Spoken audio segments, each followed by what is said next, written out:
Reparation. The action of making amends for a wrong one has done by providing payment or other assistance to those who have been wronged. That is the definition of the word under which I shall be arguing tonight, ladies and gentlemen. But first, I would like to ask something of you. Reparations for many people, like the first speaker on the opposition, carry connotations of money grabbing or financial handouts, but this motion is about more than that.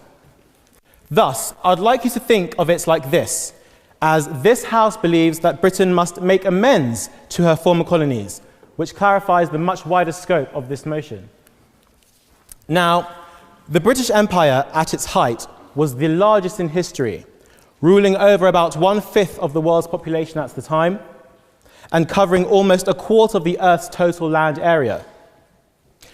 Given its vast breadth, the experiences of British colonialism in Africa versus India versus the Caribbean versus elsewhere in the world are greatly different. And so, for the purpose of providing some specificity, I intend to focus mainly on the African experience, being of Ugandan descent myself, and leave it to my esteemed colleagues on the proposition to make the cases for those other territories. Before I move on to why Britain actively owes reparations to her former colonies, I shall first, in anticipation, respond to those who would say that Britain does not and should not owe reparations at all. I was made aware of a conversation about this motion by a friend of mine a short while ago, in which the following comment was made.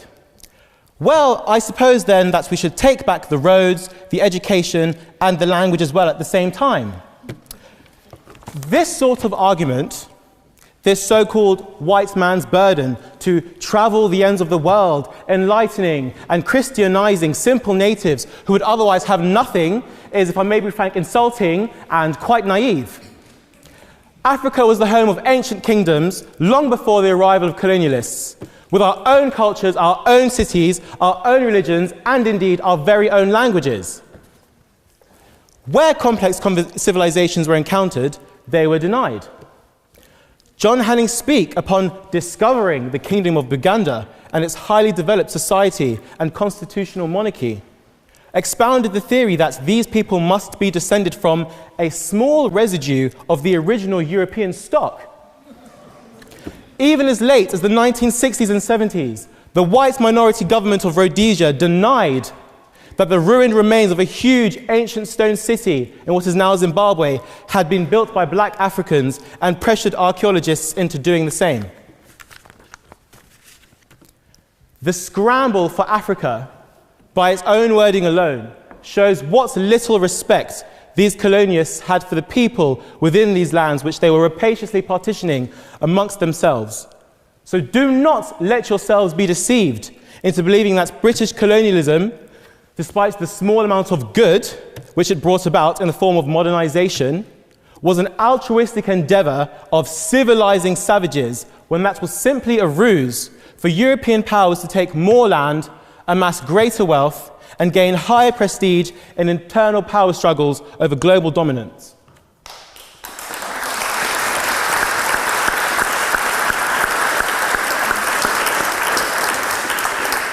King Leopold II of Belgium put it well when he said that he didn't want to miss a chance of grabbing a slice of this fine African cake for himself.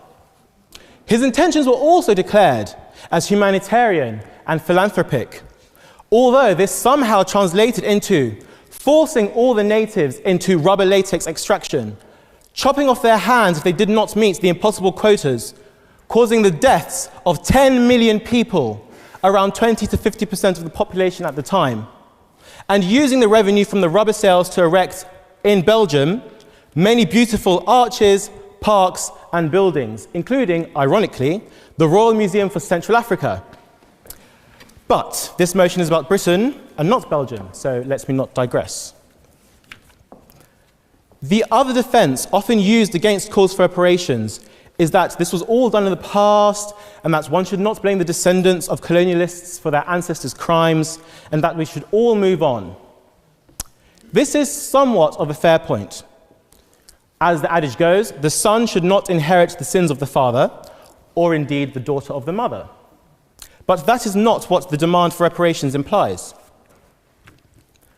I won't mention the wealth inherited by people like Benedict Cumberbatch and David Cameron from the slave trade, including the hundreds of millions of pounds paid out as compensation to slave-owning families by the British government, as that is a separate issue. The call for reparations recognises that all the advantages and disadvantages gained by the coloniser and the colonised continue to trickle down the generations, leaving a huge inequality that is rooted in the past. How much wealth exactly do you think Britain received from the oil, the minerals, ivory, precious metals and stones, etc., which it, let's be frank, stole from other people, and the human capital which it exploited in India, in Africa, and all over the world? Rome was not built in a day, and neither was Britain, nor any other colonial power whose infrastructure, cities, and beautiful buildings were financed with the proceeds of colonial rule from resources which were forcibly claimed as their own. Thus, to present the current states of former colonies and colonial powers and the people therein as totally disconnected from their shared past is a gross misrepresentation of the historical reality. Indeed, the son shall not inherit the sins of the father, but it is a shame that these sins cannot be used as financial capital as well. Otherwise, I'm sure that the son would be clamouring for such a bequest. But let's not ignore the cultural damage colonialism wrought on the world. The destruction and theft of one's patrimony has an extremely pernicious effect on a people's psyche, denying their heritage and upholding this narrative that there was no culture and no art and nothing of worth before the colonialists. After failing to trick the ruler of Benin, of the Empire of Benin, into allowing its annexation, and despite warnings that no foreigners could enter the city during religious rituals, the British government sent a small contingent of men in anyway. What happened? They were killed. 9 British soldiers were killed. In response, Britain led a punitive expedition that's literally razed the Benin Empire to the ground, killed thousands, and utterly eradicated centuries of history, and looted innumerable precious ancient artifacts that were then sold all over the world. Since we are talking about making amends, how about Britain respond to modern-day Nigeria's demands for these Benin bronzes' repatriation? Shockingly enough, the British Museum actually sold some of these objects back to Nigeria in the 50s and 70s. Now, imagine the burglar who destroyed your house telling you that in order for you to get your stuff back, you have to buy it off him. It's hard to believe. No, thank you. How many more artifacts in the British Museum and others across the globe were pillaged from their countries of origin? I suppose the concept of money given for things taken only works one way. However, to be fair, in 2013, the British government paid out £20 million in compensation to 5,228 survivors of the Mau Mau rebellion against colonial rule in Kenya from 1952 to 1960, amounting to around £3,000 each. The following are the words of one participant in an interrogation at a British detention camp in Kenya at the time. Things got a little out of hand. By the time I cut his balls off, he had no ears, and his eyeball, the right one I think, was hanging out of its socket. Too bad he died before we got much out of him. Some others were flogged to death. Others were roasted alive, with estimates of the death toll ranging from 11,000 to 100,000. Now, I think that this demonstrates the extent of colonial oppression, and I say that this isolated incident of the British government admitting wrongdoing is quite honestly not enough. Nevertheless, I am not about to stand here and advocate for the bankrupting of the Bank of England. Some figures estimate the cost of reparations being in the trillions. Now, not only is that unfeasible, but it would also be extremely difficult to implement. Why? Well, because firstly, I believe it would take a revolution in power structures that I just cannot see ever happening, but there are also other issues at hand. To whom would the money be paid out and how? How would we avoid corrupt politicians embezzling this money? These points are all valid. However, as I have stated before, this motion is not about how much reparations should be or how they should be given. Truthfully, this motion for me is not really even about the money at all, because I do not believe that one can put a price on human suffering. I do not believe that any amount of money can atone for the damage done to people's cultures, their histories, mentalities, and their dignity.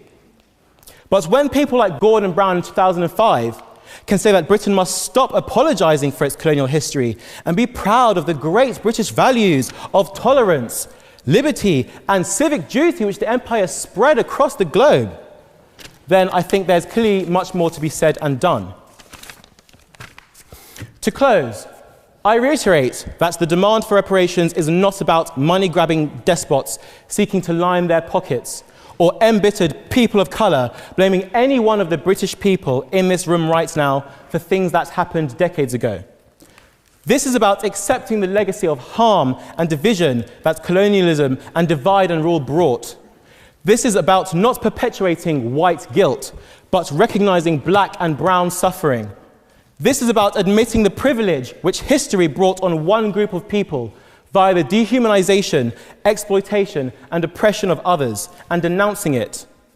Because, ladies and gentlemen, if you side with the opposition tonight, you shall not be sparing Britain an eternity of inherited debt and shame, but saying that you do not believe that Britain needs to make any amends for the colonial era, that you do not think that imperialism was a bad thing, and that racism, Eurocentrism, economic inequality, the whitewashing of history, and a simple lack of respect for non-white people and their historical abuse is fine, and that is why I urge the House to propose the motion.